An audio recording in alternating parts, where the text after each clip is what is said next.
नमस्कार, आपके साथ मैं हूं गौरव अग्रवाल और आप देख रहे हैं अड़ी। दिल्ली में चुनाव से पहले फर्जी वोटर पर दंगल छिड़ा हुआ है। बीजेपी और आम आदमी पार्टी फर्जी वोटों को लेकर एक दूसरे पर हमलावर है, लेकिन असल सच्चाई के लिए टीवी9 भारतवर्ष की टीम दिल्ली के अलग अलग हिस्सों में ग्राउंड रिपोर्ट करने पहुंची। इसके बाद जो सच्चाई सामने आई वो वाकई चौंका देने वाली है। दिल्ली के 3 इलाके तुगलकाबाद, त्रिलोकपुरी और मोती नगर में कई जगह फर्जी वोट पाए गए। तुगलकाबाद के छुरिया मोहल्ला में मकान नंबर 110 के पते पर 64 फर्जी वोट मिले, लेकिन इसमें सबसे हैरान करने वाली बात जो है वो ये कि सारे फर्जी वोट मुस्लिम समुदाय के लोगों के थे।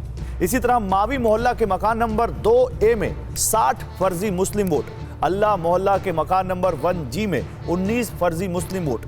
ये तो तुगलकाबाद की रिपोर्ट रही। अब दिखाते हैं आपको मोती नगर विधानसभा के कर्मपुरा ESIC कॉलोनी में T82 का एड्रेस, जिस पर कोई मकान नहीं, उस पर 26 फर्जी वोट मिले। T85 और T71 के पते पर 7 फर्जी वोट पाए गए। वहीं त्रिलोकपुरी के न्यू अशोक नगर में भी 38 फर्जी वोट मिले।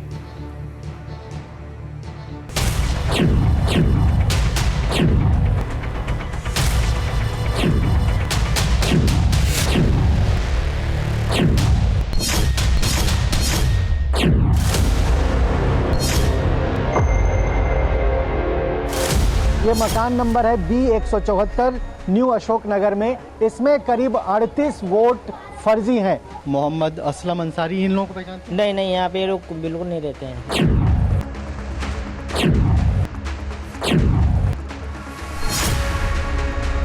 तुगलकाबाद विधानसभा के ही छुरिया मोहल्ले में एक मकान है और इस मकान का नंबर है 110।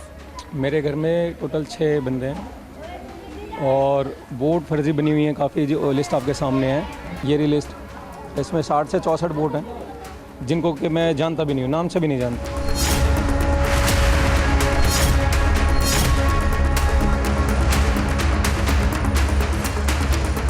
ये तेखंड गांव है और इस गांव का ये मकान नंबर 2 जो तेखंड का मावी मोहल्ला है, उसका मकान नंबर 2A है। हम जो घर के मेंबर 7 मेंबर हैं, 7 वोट हैं और यहाँ पर कम से कम 40-50-60 वोट जो ना ऐसे फर्जी हैं जो कि यहाँ रहते ही नहीं हैं।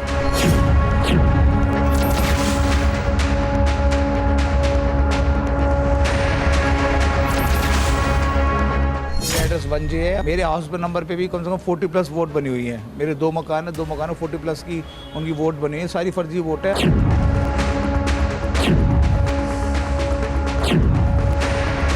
ये देखिए, बहुत छोटा सा ये ज़मीन का टुकड़ा है और इस ज़मीन के टुकड़े पे ये 26 लोग हैं जिनका नाम दर्ज है मतदाता सूची में। तो देखिए, हम आपको दिखा रहे थे हमारे संवाददाता की ग्राउंड रिपोर्ट, जहां जिस पते पर वो गए तो किस तरह से उनको वहां पर फर्जी वोटर्स के बारे में पता चला। एक तरफ जिस तरीके से लगातार दिल्ली में फर्जी वोटर्स के खुलासे हो रहे हैं, तो दूसरी ओर दिल्ली में लेटर वॉर भी छिड़ी हुई है। अरविंद केजरीवाल ने RSS प्रमुख मोहन भागवत को चिट्ठी लिखकर पूछा कि बीजेपी के गलत काम, दलित और पूर्वांचलियों के वोट को काटने का क्या RSS समर्थन करती है। तो वही दिल्ली बीजेपी के अध्यक्ष वीरेंद्र सचदेवा ने भी केजरीवाल को चिट्ठी लिखकर उन्हें 5 संकल्पों की याद दिलाई। कल दिल्ली की CM आतिशी ने भी LG को चिट्ठी लिखकर आरोप लगाया था कि दिल्ली में धार्मिक स्थलों को निशाना बनाया जा रहा है, उन्हें तोड़ा जा रहा है, जिस पर LG ने जवाब भी दिया और आरोपों को निराधार बताया।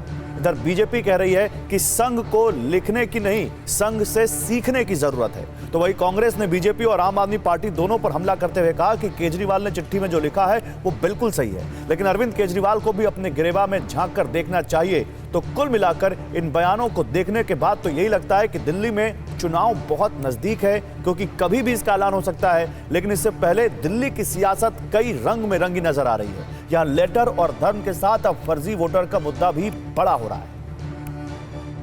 संघ को लिखिए नहीं, संघ से सीखिए। झुग्गी झोपड़ी और दलित बस्तियों में काम करने वाला भारत का सबसे बड़ा ऑर्गेनाइजेशन है सेवा भारती, जो RSS से जुड़ा हुआ है।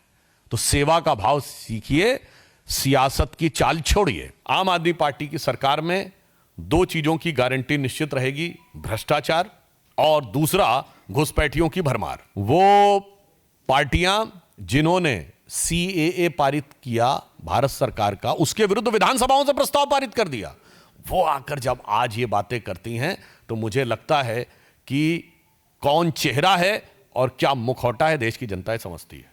एक तरफ आरएसएस स्वयं को कहती है कि हम एक सामाजिक सांस्कृतिक संस्था हैं और भारतीय जनता पार्टी के लिए आरएसएस दिल्ली के अंदर प्रचार करना चाहती है और जुटे हुए हैं उनके लोग। तो क्या यह पूछना गलत है कि हमारे पूर्वांचल के भाइयों का वोट कटवाया जा रहा है, दिल्ली के दलितों का वोट कटवाया जा रहा है?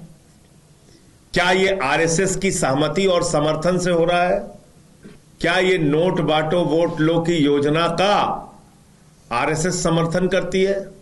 तो हमने भी अरविंद केजरीवाल से निवेदन किया है कि 5 संकल्प आप हमने जो आपको दिए उस पर अमल करें।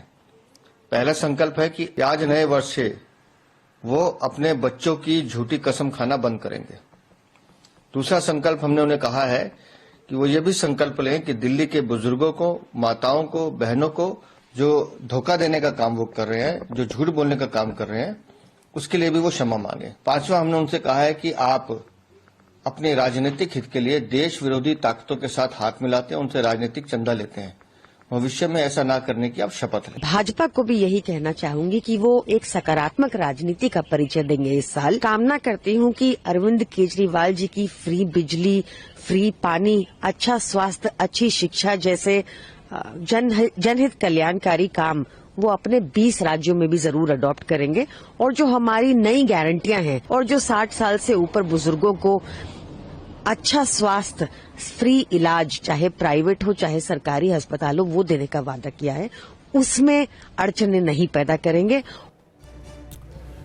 तो सबको सुन लिया आपने और ऐसे में अब अड़ी के सवाल बहुत सीधे हैं लेकिन बहुत बिल्कुल इस वक्त के लिए बहुत मौजूद हैं। दिल्ली में आखिर और कितने फर्जी वोटर हैं? दिल्ली के फर्जी वोटर एक ही समुदाय के क्यों हैं? और उससे बड़ा सवाल यह है कि सारे फर्जी वोटर किस पार्टी के हैं? दिल्ली में फर्जी पते पर फर्जी वोटर बनाने का खेल कौन खेल रहा है?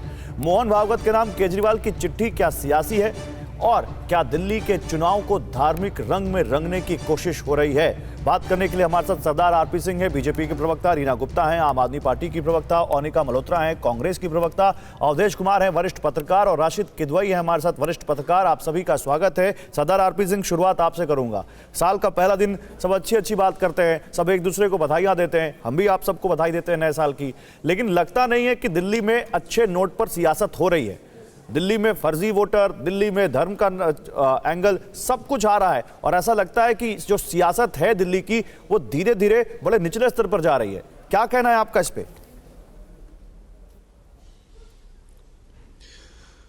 नमस्कार। पहले गौरव, आपके सारे दर्शकों को आज के दिन की बहुत बहुत शुभकामनाएं। उनके लिए नव वर्ष अच्छा हो, दिल्ली राहत पाए, दिल्ली के जो प्रदूषण सारा साल बना रहता है उससे दिल्ली राहत पाए, दिल्ली के लोग एक हवा, अच्छी साफ हवा में सांस ले पाए, दिल्ली के अंदर शराब का जो मामला ठीक हो, जो एक के साथ एक बोतल फ्री मिलती है वापस से दिल्ली में ना दोहराई जाए, ऐसा नववर्ष उनके लिए हो। दिल्ली में पीने का पानी नल से साफ मिले, ऐसी ये कामना है मेरी, क्योंकि अब तक तो मिल नहीं रहा। दिल्ली में यमुना जी साफ हो, अच्छी हो, दिल्ली की सड़कें खड्डा मुक्त हो, दिल्ली के अंदर कुल मिलाकर 7200 बसें, 15,000 बसें चाहिए। इस बार ये भी इच्छा पूरी होनी चाहिए कि 15,000 बसें वापस दिल्ली में हो सकें, ताकि दिल्ली के अंदर एक यातायात की सुविधा हो सके, दिल्ली में लास्ट माइल कनेक्टिविटी हो। और मैं अपने घर से बस स्टैंड तक जाना चाहता हूँ, बस स्टैंड से किसी 1 आधा किलोमीटर डिस्टेंस तक जाना चाहूँ तो मेरे लिए वो लास्ट माइल कनेक्टिविटी भी बनी रहे। दिल्ली के अंदर पढ़ाई का जो माध्यम है ठीक हो। दिल्ली में हर साल 1.5 लाख बच्चे जो रोक लिए जाते हैं 11वीं और 9वीं के बाद 10वीं और 12वीं का रिजल्ट अच्छा करने के लिए, ऐसा ना हो। दिल्ली के सब बच्चों को पढ़ाई का आरपी सिंह साहब, रुकिए आरपी सिंह साहब, बड़ी लंबी फहरिस्त आप बना रहे हैं, टाइम पूरा निकल जाएगा। मेरी बात तो सुनिए सर, आपके दर्शकों को सुनिए तो सर, नहीं पहले से सर, इसी में शुभकामनाएं। एक सेकंड और दे दिए सवाल तो सर, बोलिए आप दे दीजिए, फिर मैं सवाल आऊंगा सवाल वाले पर। तो अभी शुभकामनाएं तो देना, तो जल्दी बोलिए, जल्दी कंप्लीट कीजिए। तो दिल्ली के आपके जितने जितने आपके दर्शक हैं उनके लिए एक और शुभकामना है कि दिल्ली के अंदर मोहल्ला क्लिनिक की दवाई खाकर उनके बच्चे, इस पर उनकी मृत्यु ना हो। 3 बच्चों की पिछले दिनों में मृत्यु हो गई थी। दिल्ली के अंदर पानी, सीवर के पानी से चलते हुए 3 बच्चों की फिर डूबकर हत्या ना हो जाए। आरपी सिंह साहब, अब मेरा सवाल सुनिए। आरपी सिंह साहब, आपने बड़ी अच्छी आदर्शवादी व्यवस्था की बात कही है, लेकिन ये तो तब होगा ना जब फ्री एंड फेयर इलेक्शन होगा। आम आदमी पार्टी तो आप पे आरोप लगा रही है आप लोगों के वोट कटवा रहे हैं, पूर्वांचलियों के वोट कटवा रहे हैं, दलितों के वोट कटवा रहे हैं, सीधे संघ प्रमुख से शिकायत हो रही है आपकी। जी जी एक शुभकामना रह गई थी मेरी, चलो मैं बाद में अब आखिर में कर दूंगा, परंतु मेरा चैलेंज स्वीकार करें, एक भी पूर्वांचली का वोट ऐसा जो भाजपा के किसी कार्यकर्ता ने चिट्ठी लिखकर कटवाया तो बता दीजिए। क्या निराधार कुछ न कुछ पड़पंच रोज रचना है, किसी ढंग से खबर में रहने के लिए पड़पंच रचना है। और माननीय मोहन बागी जी को चिट्ठी लिखने की जगह माननीय अन्ना हजारे जी को चिट्ठी लिखे, जिनको अब ये दुत्कार चुके हैं, जिन्होंने इनके लिए पूरा पूरा प्लेटफॉर्म खड़ा किया, जिनके सिर के ऊपर ये चढ़कर आज ये पार्टी बना पाए, जिनके सिर पर चढ़कर आज ये सत्ता भोग पा रहे हैं, जिनके सिर पर चढ़कर आज ये शीश महल जैसे जहां पर गौरव भाई हम लोगों को भी बोलने का मौका मिलेगा, ऐसे इंसान बोलते रहेंगे। मैं बुलाया तो बोलने के लिए, ये एक आदमी कंप्लीट कर ले फिर आता हूं आपके पास। आरपी सिंह साहब बात पूरी कीजिए। देखिए गौरव सच कितना चुपता है, देखा ना, जैसे मेरे 12 लाख की टॉयलेट सीट की बात करी सबसे ज्यादा चुपा वो, क्योंकि अपनी बात कंप्लीट कीजिए। चुभेगा तो है, आप उनके ऊपर हमला करेंगे तो जाहिर सी बात है चुभेगा, इसमें गलत क्या है, चुभना चाहिए भी, लेकिन आप अपनी बात कंप्लीट कीजिए फिर मैं उनके पास आता हूं। जो सच हाँ जी जी जी जी तो क्या कि वो अन्ना हजारे जी के चलते हुए आज 12 लाख की टॉयलेट सीट एंजॉय कर पा रहे हैं। अन्ना हजारे जी के चलते चिट्ठी उनको लिखनी चाहिए थी कि हमसे गलती हो गई। अन्ना हजारे के चलते हुए बच्चों की झूठी शपथ खाकर सरकार में आ गए, कहा था कि मैं कांग्रेस के साथ सत्ता नहीं करूं भोगूंगा, और उन्हीं कांग्रेस के तलवे चाटकर सरकार में आ गए और उन्हीं कांग्रेस को तलवे चाटकर इंडियन राजनीति में अब ये तलवे अलवे चाटने वाली बात क्या कर रहे हैं, ये अच्छा नहीं लगता आपको, शोभा नहीं देता, ये शोभा नहीं देता आपको, ऐसी बात मत करिए। रीना गुप्ता एक मिनट, अच्छा चलिए मैं शब्द बदल देता हूं। हाँ। उनके दरवाजे पे खड़े रहकर, चलिए उनके दरवाजे पे खड़े रहे, ये तो सच है ना। राहुल गांधी से परमानेंट मंत्री, राहुल गांधी आरोप लगा सकते हैं, बस मैं उन्हीं शब्दों को लेकर मेरी आपत्ति थी, आप आरोप बिल्कुल लगा सकते हैं। अब रीना गुप्ता चिट्ठी लिखिए अन्ना हजारे, वापस ले लिया सर, मैंने गौरव भाई शब्द वापस ले लिया, चिट्ठी लिखिए अन्ना हजारे को। संघ प्रमुख को चिट्ठी लिखने से कुछ नहीं होगा, संघ को लिखिए नहीं, संघ से सीखिए, और लिखना है तो अन्ना हजारे को लिखिए, जिनके कंधों पर आप बंदूक रखकर यहां तक पहुंचे हैं, जिनके कंधों का, जिनके आंदोलन का इस्तेमाल करके आप यहां तक पहुंचे हैं। ये मैं नहीं कह रहा हूं, ये बीजेपी कह रही है। क्या कहना है आपका? देखिए, जब बच्चे बिगड़ जाते हैं तो माँ बाप को ही चिट्ठी लिखी जाती है कि कान खींच के जरा अपने बच्चों को लाइन पे लाया जाए। ठीक उसी तरह बीजेपी जो है आरएसएस के कोख से जन्मी है, तो अरविंद केजरीवाल जी ने चिट्ठी लिखी है कि दिल्ली में जो नोट बांट के वोट खरीदने का काम हो रहा है, क्या उसमें आरएसएस की सहमति है? और जो दिल्ली में पूर्वांचली भाई बहनों के वोट काटे जा रहे हैं, क्या उसमें आरएसएस की सहमति है? अभी आप दिखा रहे थे कि दिल्ली में गलत वोट बने हुए हैं। अगर दिल्ली में रोहिंग्या है या दिल्ली में किसी के भी अवैध वोट बने हुए हैं तो उसके लिए सीधे सीधे भारतीय जनता पार्टी जिम्मेदार है। चुनाव आयोग ने महीने प्रक्रिया चलाई थी और वोटर्स की समरी लिस्ट बनाई थी, जो अक्टूबर के एंड में चुनाव आयोग ने अपनी वेबसाइट पर डाली। तो अगर फर्जी वोट उसमें डाले गए तो इसके लिए कौन जिम्मेदार है? अगर दिल्ली में कोई रोहिंग्या आए हैं तो उसके लिए कौन जिम्मेदार है? ये भारतीय जनता पार्टी उस बात का जवाब दे। और जहां तक दिल्ली की बात है, आप देखिए कि हम लोग रोज दिल्ली के लिए और दिल्ली के लोगों के लिए एक नई घोषणा कर रहे हैं। भारतीय जनता पार्टी क्या कर रही है? सिर्फ अरविंद केजरीवाल को गाली दे रही है। हमने जब कहा कि हम पुजारियों के और ग्रंथियों के सम्मान के लिए एक नई योजना लाए हैं, तो भारतीय जनता पार्टी का हिंदू विरोधी चेहरा सामने आ गया। अच्छा रीना जी एक चीज बताइए, पुजारियों का सम्मान हो। रीना जी एक चीज बताइए, आपने कहा कि अगर बच्चा नहीं आपको बीच में सवाल में ऐड करूंगा, आप बोल दीजिएगा। मेरा सवाल सुन लीजिए, मेरा सवाल। आपने अभी कहा कि अगर बच्चे गलती करेंगे तो चिट्ठी किसको लिखें? जो अभिभावक है उनको लिखेंगे। आम आदमी पार्टी के नेता अगर गलती करें तो किसको चिट्ठी लिखे? रीना जी ये बताइए, किसको लिखी जाए चिट्ठी? अन्ना हजारे को लिखी जाए, केजरीवाल जी को लिखी जाए, किसको लिखी जाए? ये एक मिनट आरपी सिंह साहब रुकिए। तो अन्ना हजारे जी को छोड़ चुके हैं, रीना जी बताएंगी। अब देखिए ये गलत है। आरपी सिंह को जब समझ में नहीं आता है क्या करना है, कल इन्होंने वहां पे हनुमान मंदिर के सामने अरे मेरे सवाल का जवाब दीजिए, आरपी सिंह को छोड़ दीजिए। आम आदमी पार्टी के नेता कुछ गलत करे, आम आदमी पार्टी गलत करे तो किसको चिट्ठी लिखे रीना जी, किसको लिखे चिट्ठी? देखिए बहुत बढ़िया सवाल है आपका, बहुत बढ़िया सवाल है।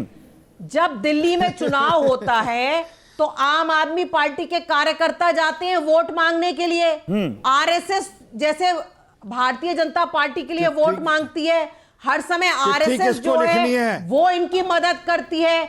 और भारतीय जनता पार्टी की जननी कहां से हुई है? या तो आरपी सिंह साहब, मैं वो पूछ नहीं रहा हूं आप, मैंने आपका काउंटर नहीं किया, मैंने रीना जी आपके तर्क का काउंटर नहीं किया, मैंने तो एक सवाल पूछा है। वो 17 महीनों से जिन इमामों को सैलरी नहीं मिली है वो ये सवाल पूछ रहे हैं कि हम किसको चिट्ठी लिखे, कौन हमारी 17 महीने की सैलरी दिलवाएगा। आपने हिंदू पुजारियों को दे दिया, आपने ग्रंथियों को दे दिया, वो जो इमाम है वो पूछ रहे हैं हम किसको चिट्ठी लिखे कि केजरीवाल जी जब सीएम थे तब हमें वो जो सैलरी नहीं मिली वो किसको चिट्ठी लिखे इसके लिए? देखिए जब अरविंद केजरीवाल जी को एक षड्यंत्र करके इन लोगों ने जेल में डाल दिया था, कुछ काम रुक गए थे, फाइलें चल रही हैं, इमामों को सैलरी मिल जाएगी। लेकिन सबसे बड़ा सवाल आज ये है कि भारतीय जनता पार्टी को क्या प्रॉब्लम है? अगर हिंदू पुजारियों को हम लोग दे रहे हैं एक ऑनरेरियम, आपको क्या प्रॉब्लम है? 22 राज्यों में आपकी सरकार है, आप दीजिए, वहां पे आप क्यों नहीं देते? हमने महिला सम्मान योजना शुरू करी, उसमें इनको प्रॉब्लम है तो गाली गलौज। हमने बुजुर्गों के लिए एक बढ़िया संजीवनी योजना शुरू करी कि दिल्ली के जितने बुजुर्ग हैं 60 प्लस जो बुजुर्ग हैं उनको कहीं पे भी अपना ट्रीटमेंट कराना है तो अभी आरपी सिंह जवाब देंगे इसका। ओके ओके, सारे बढ़िया काम में विघ्न डालने का काम आरपी सिंह साहब की, रीना जी अभी आरपी सिंह जवाब देंगे आपकी बात का, लेकिन मैं ओनिका मल्होत्रा जी के पास जाऊंगा। ओनिका जी, आपने आम आदमी पार्टी बीजेपी दोनों को सुन लिया। हमने डिस्कशन शुरू करने से पहले कुछ रिपोर्ट्स दिखाई थी, हमने दिखाया कि कैसे न्यू अशोकनगर में, त्रिलोकपुरी विधानसभा में या दिल्ली के कुछ हिस्सों में, अलग अलग हिस्सों में एक पते पर कई सारे फर्जी वोटर पाए गए हैं और वो अधिकतर उसमें से अधिकतर, क्योंकि हमने कोट किया इसलिए मैं कोट करूंगा, वो मुस्लिम धर्म से पाए गए। और जनरली ये कहा जाता है कि ये वोटर बीजेपी का नहीं होता है। फिर भी मैं आपसे पूछता हूं कि ये जो फर्जी वोटर हैं, जो ये एक एक पते पर रजिस्टर्ड है, जिसका उस मकान मालिक को भी नहीं पता है, आपको क्या लगता है ये फर्जी वोटर किसको फायदा देगा, किस पार्टी को इसका फायदा होगा? गौरव जी, पहले तो मैं ये कहना चाहूंगी, जब आपने दोनों को सवाल पूछा तो देखिए डाइवर्ट करने के अलावा आंसर्स नहीं थे, इसलिए ये कहना गलत नहीं होगा नाच ना जाने आंगन टेढ़ा। जब काम करना नहीं आता, जब इनकेपेबल सरकारें होती हैं तो यही हाल होता है। पासिंग द बक कब करते रहेंगे? आप एलजी खेलें या लेटर खेलें, लेकिन आखिर में नुकसान तो दिल्ली की जनता को हो रहा है ना। तभी ये फर्जी वोट जो हो रहे हैं, इलेक्शन कमीशन की आंखें बंद हैं। इलेक्शन कमीशन हरियाणा के कहने पे डेट तो बदल देता है, लेकिन क्या उसने ये देखा कि कहां से फर्जी वोट आई है? तो ये वेरिफिकेशन चेकिंग तो होनी चाहिए। देखिए फॉर्म 6, फॉर्म 7, जो भी तमाम फॉर्म आते हैं उसमें सिग्नेचर्स होते हैं कि किसने ये वोट बनाई, तो वो तो वेरीफाई भी हो सकता है। तो जाहिर सी बात है कि ये चेकिंग होनी चाहिए।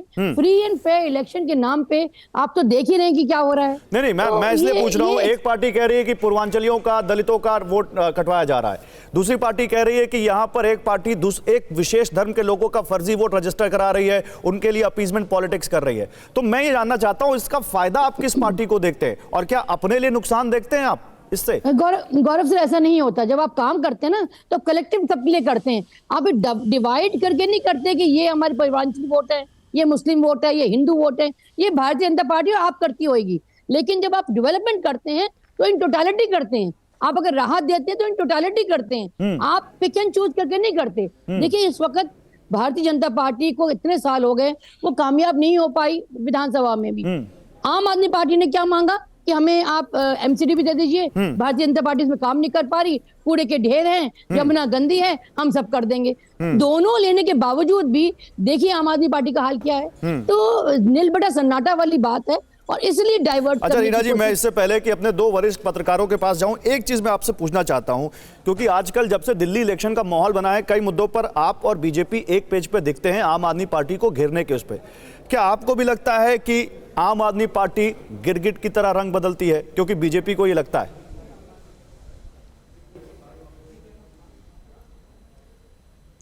गौरव भाई क्या सवाल क्या है? सुधान नहीं, ये उनसे ओनिका जी से, रीना जी आपसे नहीं है, ओनिका जी से, जी।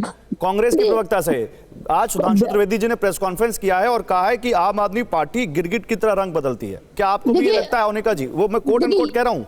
देखिए ये शब्द तो मैं नहीं इस्तेमाल करना चाहूंगी, पर यही है कि मौका परस्त तो जाहिर से हैं। जब अन्ना जी को छोड़ सकते हैं, अपने आप को एनार्किस्ट कहते हैं, फिर अपने आप को कहते हैं हमें गाली मिलती है, हमें षड्यंत्र, तो हर टाइम विक्टिम कार्ड खेल के आप राजनीति नहीं कर सकते।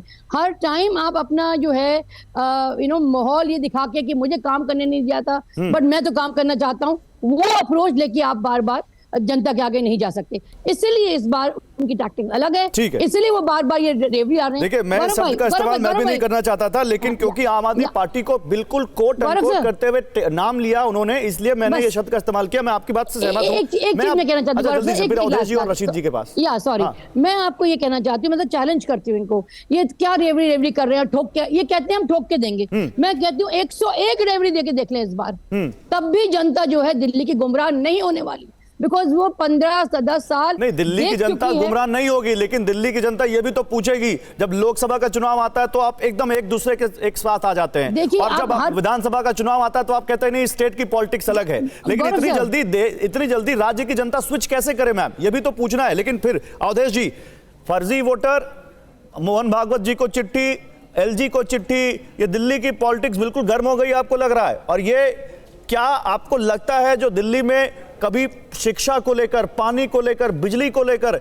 जो डेवलपमेंट ओरिएंटेड पॉलिटिक्स थी, अब वो क्या रिलीजन की तरफ जा रही है? दिल्ली में भी वही, अब भगवान, हिंदू, धर्म, मुस्लिम ये सब जा रहा है, इधर पॉलिटिक्स जा रही है?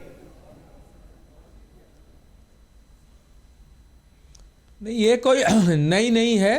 अरविंद केजरीवाल जी ने, आपको याद होगा 22 सितंबर 2024 को भी राष्ट्रीय स्वयंसेवक संघ के प्रमुख डॉक्टर मोहन भागवत जी को पत्र लिखा था जिसमें 5 प्रश्न उठाए थे, और उन्होंने इसके लिए जंतर मंतर पर जनता की अदालत लगाई थी। जब उन्होंने कहा था, त्याग पत्र दिया था मुख्यमंत्री पद से, तो कहा था कि अब मैं जनता के बीच जाऊंगा और जनता जब फिर से जनादेश देगी तभी मुख्यमंत्री बनूंगा।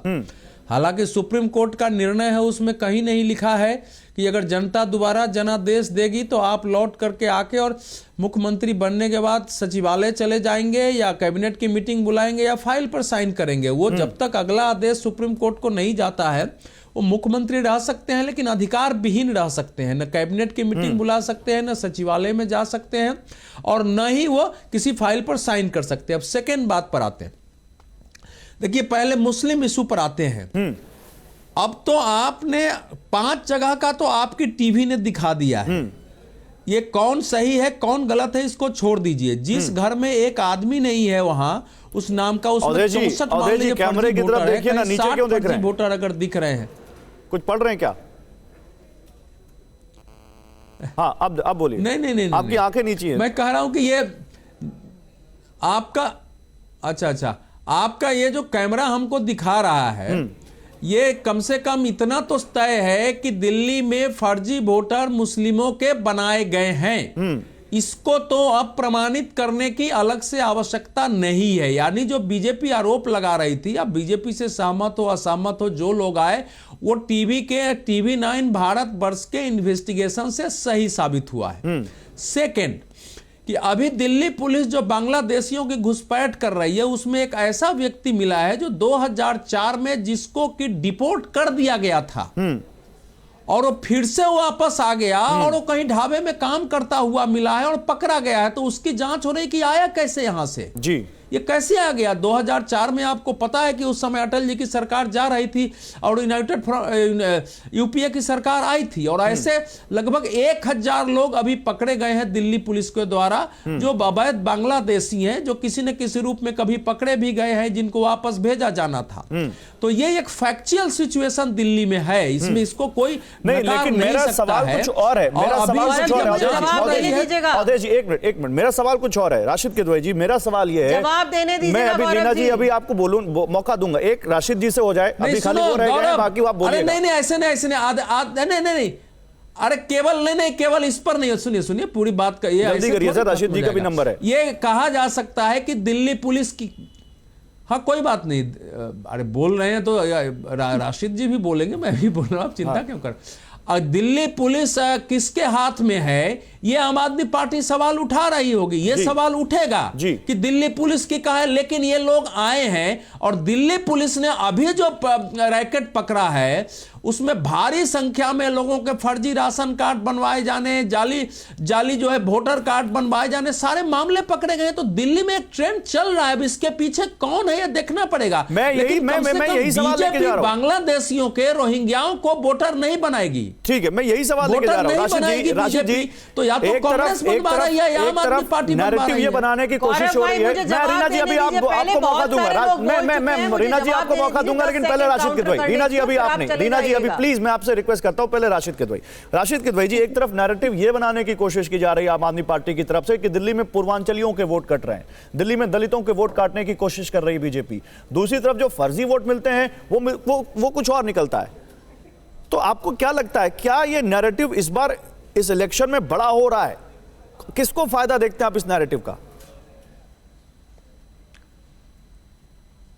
गौरव, देखिए, जो आम आदमी पार्टी है वो बहुत ही इस तरह के चौकन्नी और राजनीतिक रूप से चौकस पार्टी है, और वो भाजपा जो एक हम लोगों ने देखा है 2014 के बाद से भाजपा ने एक पूरा देश में अपना राजनीतिक वजूद का एक बड़ा पुरजोर ढंग से एहसास दिलाया था, उसको उससे टक्कर लेने में आम आदमी पार्टी काफी सक्षम दिखाई देती है। तो वो तमाम ऐसे पैतरे चलती है जिससे भाजपा को वो परेशानी में डाल सके या डिफेंसिव वो करे। चाहे हमारे मित्र अवधेश जी जो भी कहें, एक मुद्दा तो है कि 11 साल 10 साल से ज्यादा पर एक केंद्र में एक ऐसी सरकार है जो सरकार बड़ी जिम्मेदार है और जो आंतरिक सुरक्षा को लेकर के या घुसपैठियों को लेकर के बहुत ज्यादा संवेदनशील है। तो इतने सारे 1000 लोग पकड़ना तो दुरुस्त है, लेकिन वो आए कैसे, तमाम सारे जांच के बिंदु होते हैं। देखिए, तमाम जो वोटर लिस्ट का मामला अभी यह है कि 6 जनवरी को एक फाइनल लिस्ट आएगी, उससे पहले तो आपत्ति दर्ज करने का और तमाम लोगों का मौका होता है। लेकिन आम आदमी पार्टी ने उसको एक राजनीतिक रूप से भाजपा को एक डिफेंसिव पोस्चर के ऊपर मजबूर किया गया, और ये मुझे लगता है उनकी एक बड़ी राजनीतिक उपलब्धि है, क्योंकि वो तमाम जितनी चीजें कर सकते हैं चारों तरफ वो हाथ पैर मार के अपने आप को राजनीतिक रूप से मजबूत दिखाने की बात लेकिन मैं राशिद भाई, विशेष की बात की जाती है, वही वाली बात है कि कपड़ों से पहचाना। राशिद सर, मैं कुछ और पूछना चाह रहा हूं। जिस तरह से अभी हिंदू पुजारियों और ग्रंथियों को आप यहां पर अभी सैलरी देने की बात की गई, घोषणा की गई, क्या आपको लगता है कि आम आदमी पार्टी को यह लगता है कि कहीं बीजेपी उसको इस पिच पर, हिंदुत्व की पिच पर ना ले आए और वहां पर वो कमजोर ना पड़ जाए, इसलिए आम आदमी पार्टी, क्योंकि जनरली माना जाता है कि मुस्लिम और अगर चुनना होगा उनको तो बीजेपी कांग्रेस में से कांग्रेस को चुन लेंगे, तो आम आदमी पार्टी एक ऐसी पार्टी जो दोनों तरफ खेल रही है, उसको पता है कि हम यहां दोनों तरफ खेल सकते हैं। जी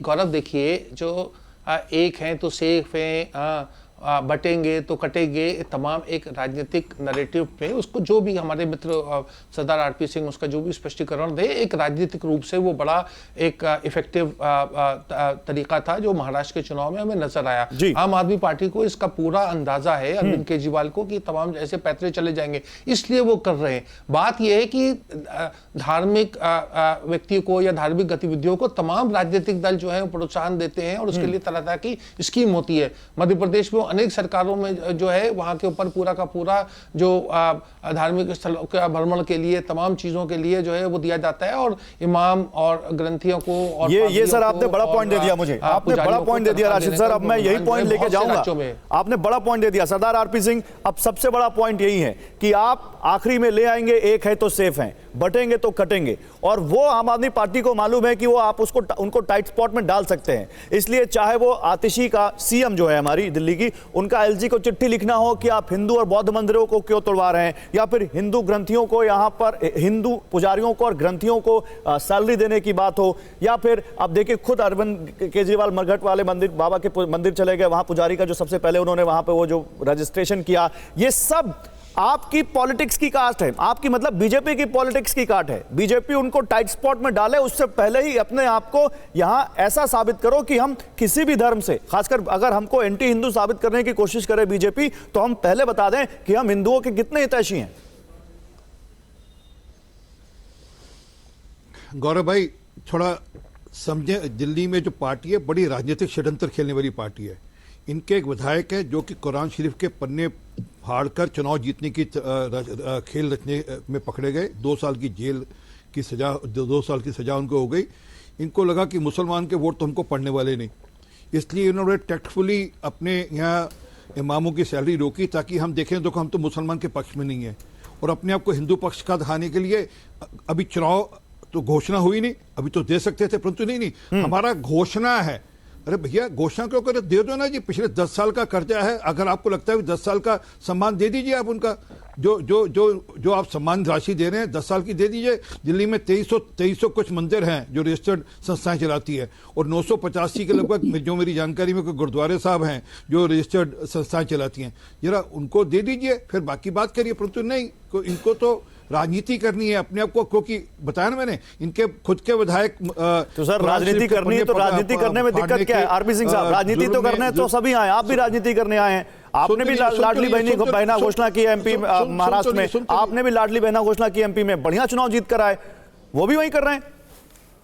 सर मैं एक मिनट, हमने लागू करी, हमने घोषणा नहीं करी, हमने लागू करी, एक फर्क। और दूसरी बात, आपने अरे चुनाव से पहले तो घोषणा की ना सर, चुनाव से पहले घोषणा तो महाराष्ट्र में की आपने।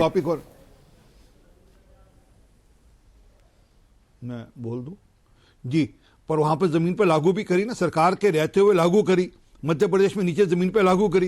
ये तो सरकार ने मार्च में घोषणा करी थी, मार्च के महीने में कि हम कैबिनेट अप्रूवल ले लिया था मार्च में, तो मार्च से लेकर अब तक के 9,000 रुपए कहा था ना मार्च में देंगे, तो अब तक के 9,000 रुपए दे दें पहले दिल्ली की बहनों को। जवाब दीजिए रीना जी, रीना जी जवाब दीजिए, 2100 भी देंगे। रीना जी बहुत सवाल है आपके ऊपर, जवाब दीजिए। गौरव जी प्लीज मुझे जवाब देने का पूरा समय दीजिएगा, सबका क्रमबद्ध तरीके से मैं जवाब देती हूं। पहली बात तो यह है कि भारतीय जनता पार्टी हिंदू विरोधी पार्टी है।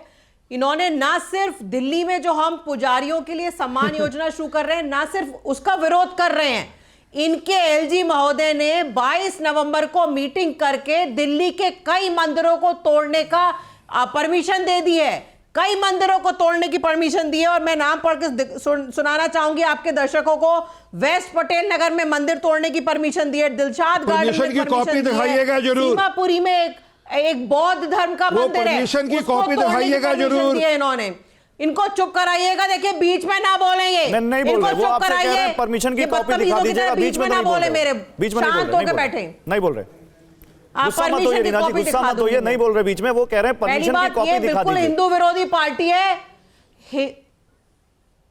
हिंदू विरोधी पार्टी है। इन्होंने पुजारियों के सम्मान योजना का विरोध किया है, मंदिर तोड़ने की दिल्ली में परमिशन दी है। एक तरफ ये अपने आप को गौरक्षक बोलते हैं, दूसरी तरफ सबसे ज्यादा बीफ कंपनी का चंदा जो लिया है भारतीय जनता पार्टी ने लिया है। दूसरी बात, आम आदमी पार्टी अरविंद केजरीवाल जो कहते हैं वो करते हैं। हमने जितनी घोषणाएं करी, चाहे फ्री बिजली, फ्री पानी, महिलाओं के लिए बस यात्रा, बुजुर्गों के लिए तीर्थ यात्रा, सारी हमने योजनाएं दिल्ली में दिल्ली के लोगों के लिए हमने सब मुहैया कराई। मैं आरपी सिंह से 2 सवाल पूछूंगी। नहीं एक मिनट, मैं आरपी सिंह से सवाल लीजिएगा, मैं आपसे एक सवाल लेना चाहता हूं, 2 सवाल है बल्कि। दिल्ली में अगर मार्च में घोषणा हुई थी तो अभी 9 महीने तक पैसा क्यों नहीं मिला? और पंजाब में भी आपने महिलाओं के लिए 1000 रुपए की घोषणा की थी, वो भी अभी तक वहां उन तक पहुंचा नहीं है। तो इन दोनों का जवाब दे दीजिए, आप लोग कहते हैं तो ये क्यों नहीं किया?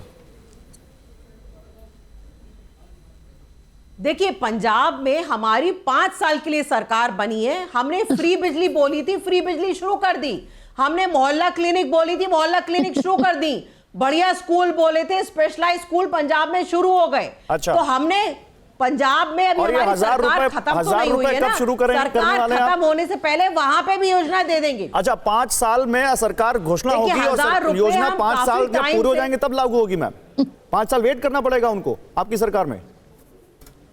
5 साल के अंदर लागू हो जाएंगे, 5 साल के अंदर लागू हो जाएंगे, चिंता मत करिए, 5 साल के अंदर लागू हो जाएंगे। ये 15 लाख का जुमला नहीं है, ये 15 लाख का जुमला नहीं है, जो 15 लाख पता नहीं आप गौरव भाई आपके अकाउंट में आए कि नहीं आए, मेरे अकाउंट में तो नहीं आए। मोनिका जी शांत होकर बैठिए, आपको समय मिलेगा, समय मिलेगा आपको, आपको समय मिलेगा। आप अगर भारतीय जनता पार्टी की बीजेपी की तरह बेइज्जत मत करिए, आप भारतीय जनता पार्टी की बीजेपी की तरह बेइज्जत मत करिए।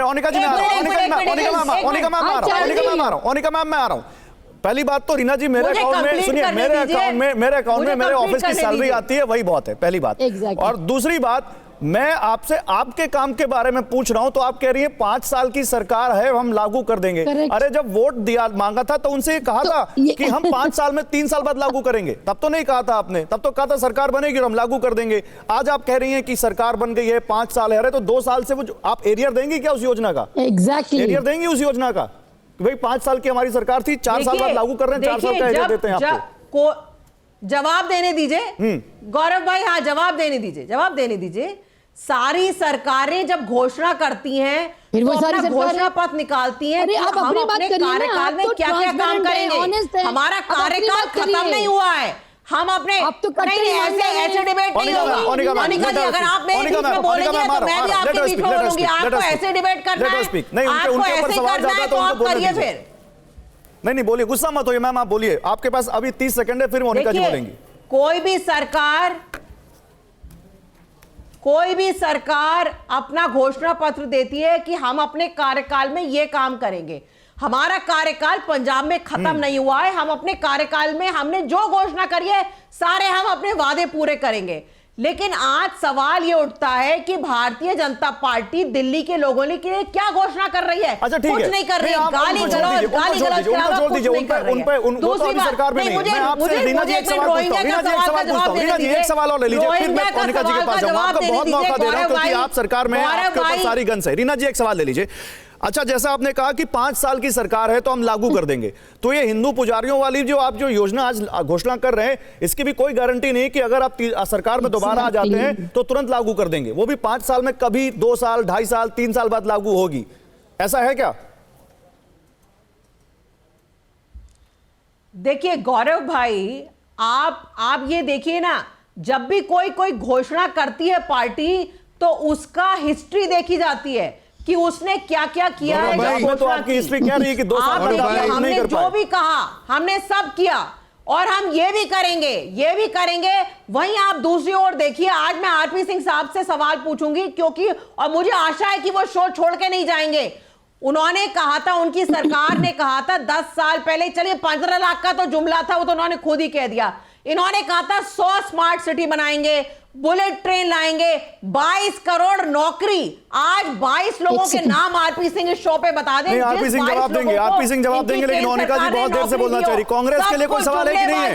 कांग्रेस के लिए कोई सवाल है कि नहीं? रीना जी, फिर कांग्रेस की प्रवक्ता का टर्न है, क्योंकि कांग्रेस के लिए कोई सवाल है? रीना जी, कांग्रेस के लिए कोई सवाल है, पूछ लीजिए, क्योंकि उनके पास जा रहा हूं मैं, आरपी सिंह के पास बाद में जाऊंगा। कांग्रेस के लिए सवाल ये है, जी बिल्कुल, कांग्रेस के लिए सवाल ये है कि क्यों आप बीजेपी की बी टीम की तरह बात कर रहे हैं? जवाब दीजिए मोनिका जी, बीजेपी की बी टीम नोट बांट रहे हैं वोट के लिए। लोकसभा में ये आपकी बी टीम थी, आज विधानसभा में बीजेपी की बी टीम हो गई। के खिलाफ एफआईआर करने की कोशिश कर रहे हैं। इंडिया गठबंधन में आपकी बी टीम थी या आप इनकी बी टीम थे?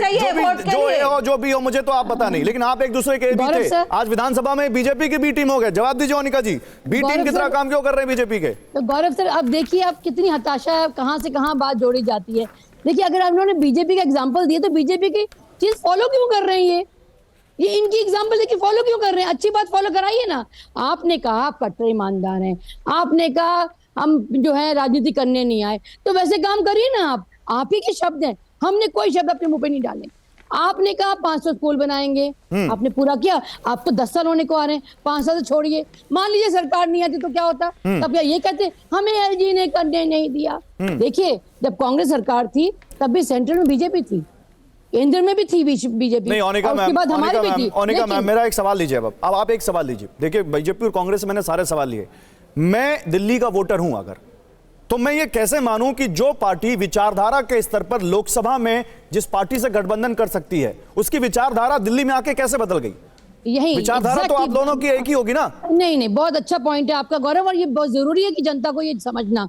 देखिए, जब सेंट्रल इलेक्शन, जब लोकसभा का चुनाव हो रहा था, एक लार्जर पर्सपेक्टिव देखा गया था। एक डिक्टेटोरियल पार्टी है भारतीय जनता पार्टी, जिसके मुखिया जिस तरह से संविधान की धज्जियां उड़ा रहे हैं, जिस तरह से हिंदू मुस्लिम या धर्म की राजनीति कर रहे हैं, उसको रोकने के लिए हम एक होके आए थे। लेकिन जब स्टेट की बात आती है और यहाँ पर काम ना किया जाए, तो क्या आपको लगता है कि गलत काम आपको लगता है? नहीं, मैम सुनिए, तो आपको लगता है कि जो आप बीजेपी पे आरोप लगा रहे हैं, जो अभी आम आदमी पार्टी पे लगा रहे हैं, जब लोकसभा का चुनाव होगा, जब देश की बात होगी तो आम आदमी पार्टी के वो सारे दाग अच्छे हैं, लेकिन जब स्टेट की बात होगी तो आम आदमी पार्टी के वो सारे दाग खराब हो जाएंगे। बिल्कुल नहीं, देखिए वो रेट्रोस्पेक्टिव है, पीछे विचारधारा तो उनकी तब भी वही थी, अब भी वही है। गौरव सर, वो बात पीछे छूट चुकी है, आने वाले समय बताएगा ना कि हम इनके साथ देते हैं या नहीं देते, तब हमें एलिगेशन लगा सकते हैं आप कि आप तो दोहरी मैम ज्यादा पीछे गई नहीं है, मैम ज्यादा पीछे गई नहीं है। सवाल आपसे इसलिए पूछा जा रहा है क्योंकि आपने अभी लोकसभा चुनाव लड़ा है। मैम सुनिए, मेरा सवाल सुनिए, मैम सुनिए, अभी आपने लड़ा है, अभी तो इतनी, मैं मानता हूं कि पब्लिक की मेमोरी थोड़ी सी शार्प नहीं होती है या पब्लिक भूल जाती है चीजें, लेकिन इतनी जल्दी कैसे भूल जाएगी मैम? गौरव सर यही मैं आपको समझाना चाह रही हूँ कि देखिए वो बीत चुकी है, भले 6 महीने हो, लेकिन अगर कोई गलती किसी ने की, मान लीजिएगा अगर हमने उनके साथ किया और हमें लगा ये चीज ठीक नहीं है, तो क्या हम उसको कंटिन्यू करेंगे? बिल्कुल नहीं कंटिन्यू करेंगे, यही आपको समझाना चाह रही हूँ।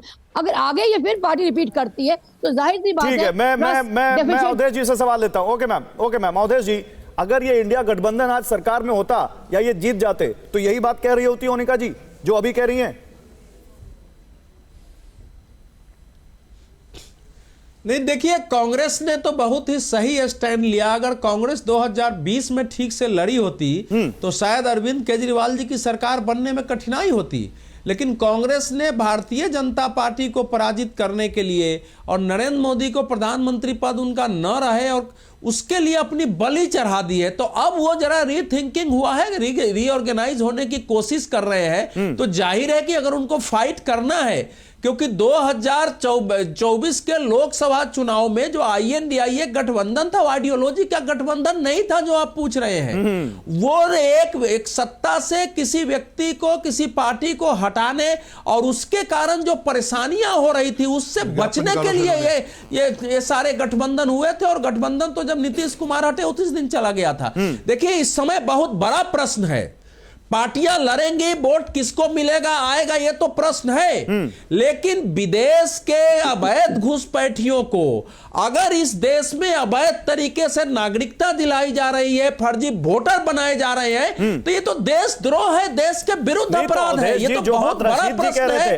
भारतीय जनता पार्टी की सरकार, जितनी जिम्मेदार वो पार्टियां हैं या वो लोग हैं जो उनके कार्ड्स बना रहे हैं, तो वो एजेंसियां जिनके ऊपर ऐसे लोगों को देश में आने से रोकने की जिम्मेदारी है, वो कितनी जिम्मेदार हैं इसके लिए?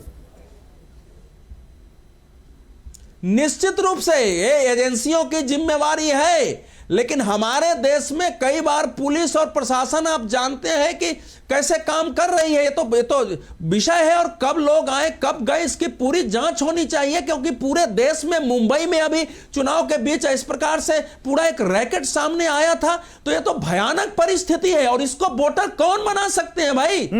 भारतीय अरविंद केजरीवाल जी की समय एक ही नीति है कि लोकसभा चुनाव के बाद फिर से जो एक दिख रहा है कि देश में हिंदुत्व एक अस्थायी ट्रेंड बन चुका है लोगों के विचार के अंदर का। हिंदुत्व के विरुद्ध जो जाएगा वो चुनाव हार सकता है। उसमें RSS को सम्मान देते हुए ऐसे सवाल उठाओ जो बीजेपी लगे कि नहीं, ये बड़ा सवाल है, ये बड़ा सवाल है, ये बड़ा सवाल है, ये बड़ा सवाल है।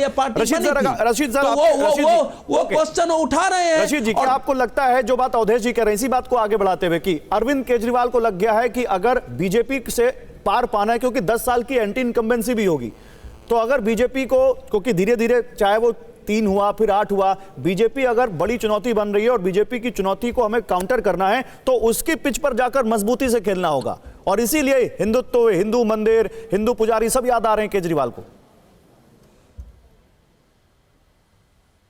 जी गौरव, देखिए अरविंद केजरीवाल को पता है कि वो कांग्रेस पार्टी की तरह उनकी राजनीतिक दल की पृष्ठभूमि नहीं है। उनके ऊपर कोई प्रो मुस्लिम होने का इल्जाम नहीं लगा सकता, और मुस्लिम मतदाता जो 14% के करीब हैं दिल्ली में, वो भी झुकाव जब वो देखेंगे कि कांग्रेस जो है इस रेस से बाहर है, तो वो हाँ ना करते हुए भी वो आम आदमी पार्टी के साथ आएंगे। तो उसको लेके वो थोड़ा अच्छे तरीके से आश्वस्त हैं, इसलिए उन्होंने पूरी एक रणनीति बनाई है कि भाजपा की किस तरह से घेराबंदी करे और शेर के ऊपर वो सवा शेर साबित हो। ये बात अब चुनाव के परिणाम के बाद पता चलेगी, लेकिन उन्होंने स्ट्रेटेजी बिल्कुल ऐसी अपनाई है, रणनीति में उनको हमें पूरे अंक देने चाहिए। ठीक है आरपी सिंह साहब, तो आपके पास काउंटर क्या होगा इसका? अरविंद केजरीवाल डेवलपमेंट प्लस हिंदुत्व, बिल्कुल आप ही जो लोकसभा में या हम देखते हैं जो आप लोगों का कैंपेन होता है, बिल्कुल उसी का आपके लिए काउंटर लेकर आए, कैसे काटेंगे इसको? चलिए पहले डेवलपमेंट की बात कर लें। दिल्ली के अंदर क्या पानी साफ मिल रहा है? दिल्ली के अंदर क्या ईमानदारी से बिजली फ्री मिल रही है, हाफ मिल रही है? क्या चेक कर, और मैं जो कह रहा हूँ चैलेंज के साथ स्मार्ट सिटी के नाम गिनवाइएगा आरपी सिंह साहब। अच्छी है दिल्ली के अंदर, पोल्यूशन का मैंने रीना, ये अच्छी बात है कि 22 करोड़ नौकरी, बुलेट ट्रेन, 100 स्मार्ट सिटी, ये सब बता दीजिएगा पहले। हाँ ठीक है, आपने बोल दिया, ठीक है साहब, गिना देंगे। डिबेट इन्हीं से आप रीना जी का सवाल ले लीजिएगा। आरपी सिंह साहब बोलिए। जी जी, तो मैं जो कह रहा था कि दिल्ली के अंदर यातायात की व्यवस्था क्रम्बल कर गई, दिल्ली के अंदर स्कूलों की व्यवस्था खराब है। 1.5 लाख बच्चा हर साल रोका जाता है 9वीं और 11वीं के अंदर, ताकि 10वीं और 12वीं रिजल्ट अच्छा करें, उनका भविष्य अंधकार में डाल दिया जाता है। दिल्ली के अंदर आज हेल्थ सर्विसेज क्रम्बल कर गई। मेरा चैलेंज स्वीकार कर लीजिए कि दिल्ली के अंदर कहीं भी किसी सरकारी अस्पताल में चले जाइए, देख लीजिए व्यवस्था कैसी है क्या नहीं है। ये कह रहे हैं 60 साल से ऊपर को हम इलाज फ्री देंगे। पहले इन्होंने कहा था कि सारी दिल्ली के लिए इलाज फ्री है, सारी दिल्ली के लिए, और इसलिए डेवलपमेंट का एजेंडा तो इनका छूट गया। अब ये वापस ये नए एजेंडे पे आ रहे हैं, क्योंकि अब मुसलमानों का वोट ले नहीं सकते, क्योंकि मैंने बताया ना, कुरान शरीफ के पन्ने फाड़ते हुए इनके विधायक पकड़े गए, उनको सजा हो गई। अब इनको हिंदुत्व के वोट की जरूरत है। दिल्ली की जनता जानती है इसलिए, और कार्बन में फर्क जानती है कि कार्बन कॉपी। अच्छा ठीक है आरपी सिंह साहब, क्योंकि वो आपसे पूछ रहे हैं कि आपने भी बड़े बड़े वादे किए थे। आपने बुलेट ट्रेन का वादा किया था, 100 स्मार्ट सिटी का वादा किया था, और वो कह रहे हैं 15 लाख का भी वादा किया था, जो बाद में जुमला साबित हुआ। उसका जवाब देंगे आप? जी जी जी जी जी जी जी, मैं बिल्कुल जवाब देता हूं। मैं चैलेंज देता हूं, कृपा कर आपकी डिबेट में 1 घंटा और बैठूंगा। इनको बोलिए अपनी पूरी रिसर्च टीम के द्वारा कहीं पे भी एक बयान दिखा दीजिए जहां पे 15 लाख का वादा किया हो। मैं बैठा रहूंगा 1 घंटा, हिलूंगा नहीं यहां से डिबेट से आपकी। ये चैलेंज के साथ कह रहा हूं जी। दूसरी बात, नौकरियों के मामले में प्लीज ESI का डेटा देख लीजिए। लगभग 1.5 करोड़ से 1 करोड़ 56 लाख से लेकर 1 करोड़ 70 लाख के लगभग नौकरियां हर साल जा रही हैं, मिल रही हैं, हर साल मिल रही हैं। और मैं आपको डेटा भी इनपुट भेज देता हूं, ESI का डेटा आपको भेज देता हूं। तीसरी बात उन्होंने क्या कही थी, एक बुलेट ट्रेन और 100 स्मार्ट सिटी। हाँ, बुलेट ट्रेन का प्रोसेस जारी है। वो बुलेट ट्रेन आएगी देश, मैं एक मिनट, बुलेट ट्रेन का प्रोसेस जारी है, और बुलेट ट्रेन आएगी सुनिश्चित आएगी। और स्मार्ट सिटीज भी देश में हो रही है, ऐसा नहीं है। हाँ, उसमें एक खटपट है, दिल्ली जैसे शहर स्मार्ट सिटी नहीं बन पा रही, क्योंकि इनकी सरकार यहाँ पर है, और इनकी सरकार ठीक चलती है भी दिल्ली में स्मार्ट सिटी के शहर जैसे इंदौर है, जैसे जयपुर है। एक मिनट रुक जाइए। एक मिनट जरा दिल्ली की जरा हालत, मैंने कहा ना, दिल्ली के 2 स्मार्ट सिटी के नाम तो गिना दीजिए। दिल्ली में 42% पोल्यूशन का कारण है। अरे एक मिनट रुकिए ना, अर्बन नक्सल साहब रुकिए एक बार। तो दिल्ली के अंदर जो आज दिल्ली में पोल्यूशन का कारण है, उसका कारण है 42%। दिल्ली के अंदर जो ट्रांसपोर्टेशन की दिक्कत है, दिल्ली के अंदर आज सबसे बड़ी दिक्कत है कि दिल्ली के अंदर पीने के मूल सुविधा चाहिए, पीने का पानी। गौरव जी, अब मुझे बोलने दीजिए, टाइम नहीं बचेगा डिबेट में फिर। मेरा चैलेंज स्वीकार करें। नहीं, लेकिन आरपी सिंह साहब एक सवाल बताइए। आरपी सिंह साहब एक सवाल। रीना जी आ रहा हूं। 100 स्मार्ट सिटी का वादा तो था आपका। चलिए, दिल्ली में इनकी सरकार है, यूपी में आपकी सरकार है, MP में आपकी सरकार है, महाराष्ट्र में आपकी सरकार है, बिहार में आपकी सरकार है। यहां कौन सी स्मार्ट सिटीज बन रही बताइए ना। कब गए? अब आखिरी बार बनारस कब गए? अब आखिरी बार नागपुर कब गए? आप आखिरी बार पटना कब गए? अब आखिरी बार जयपुर कब गए? मैं तो शहरों के नाम दे रहा हूं। अब आखिरी बार स्मार्ट सिटीज बन गई, ये सारी स्मार्ट सिटीज बन गई। मैं बनारस अभी गया था, मैं लखनऊ अभी गया था, बताइए सारी स्मार्ट सिटीज बन गई सर। जाकर देखिए ना, मैं देखिए कैसे शहर है। अच्छा, आज से 10 साल पहले के शहर और आज के शहर में फर्क है नहीं है। सर, फर्क की बात नहीं हो रही है, बात स्मार्ट सिटी की हो रही है। ये तो ये भी कह रहे हैं कि चीजें प्रोसेस में है। ये तो ये भी कह रही है कि चीजें प्रोसेस में, फिर तो वही बात हो गई। आप जो कह रहे हैं वो ये भी कह रही है, फिर आप और इनमें अंतर क्या है? प्रोसेस की बात बता रहा हूं ना, प्रोसेस की बात। मैं प्रोसेस के नाम पे गौरव, मैं तो एक बात पूछ रहा हूं, प्रोसेस के नाम पर सीधी एक बात पूछ रहा हूं सर। बात डिलीवरी की है। प्रोसेस के नाम पे नलके से साफ पीने का पानी का मिल पा रहा नहीं पा रहा, नलके से साफ पीने का पानी मिल पा रहा, सीधी बात कह रहा हूं मैं तो। रीना गुप्ता जवाब दीजिए। रीना गुप्ता जवाब दीजिए। देखिए गौरव भाई, आरपी सिंह साहब गाली गलौज पे उतर आए जब इनको कुछ समझ में नहीं आया है कि क्या वो 15 लाख वाला कागज चाहिए, 15 लाख वाला मेरे को वीडियो चाहिए, मैं बैठा रहूंगा डिबेट के अंदर, जाऊंगा नहीं। वही गाली गलौज, 15 लाख वाला वीडियो नहीं दिखाएंगे। नहीं, आरपी सिंह साहब आप बोलने दीजिए। गाली गलौज ही, कोई गाली गलौज नहीं दी मैंने। आरपी सिंह साहब बोलने दीजिए। बोलिए कितने सत्कार से, रीना बहन कितने सत्कार से बात कर रहा हूं आपसे मैं। वो नानी याद है आपको? भूल गई नानी आरपी अपनी? सिंह साहब, जिन्होंने समय कहा था खत्म कि हो जाएगा। मस्जिद लेटेस्ट बनानी है संस्कार यहाँ मैंने पर। देख लिए। मस्जिद छोड़ो, आपके मस्जिद नहीं बनाना। संस्कार रुकिए, सब आरपी सिंह साहब, पूरे let us देश में speak। देखे जब रीना जल्दी आप, रीना जी जल्दी जब आप बात आपने करिए। कनॉट प्लेस में हाथापाई तो शुरू याद की है कल था आपने। कि वहाँ पे मंदिर देखिए नहीं बनना गौरव जी, चाहिए, वहाँ देखिए यूनिवर्सिटी पूरे बननी देश चाहिए। में देखिए आपके संस्कार देखिए कैसे आपने हाथापाई करी और अभी पूरा देश देख रहा है कि किस तरह से आप इस तरह से आप कैसे आप हाथापाई करी कल आपने कनॉट प्लेस में, पूरा देश देख रहा था। और कैसे आप गाली गलौज कर रहे हैं, आज भी पूरा देश देख रहा है। संभाल के रहिए, संभाल के रहिए, संभाल के बात करिए, मुझे जवाब देना आता। Thank you very much, thank you very much. आप सभी लोगों का बहुत शुक्रिया। अड़ी में यहाँ पर रुकना एक छोटे से ब्रेक के लिए। अब दिल्ली की जनता तय करेगी कि कौन किसके लिए क्या कर रहा है और किसका वादा प्रोसेस में है।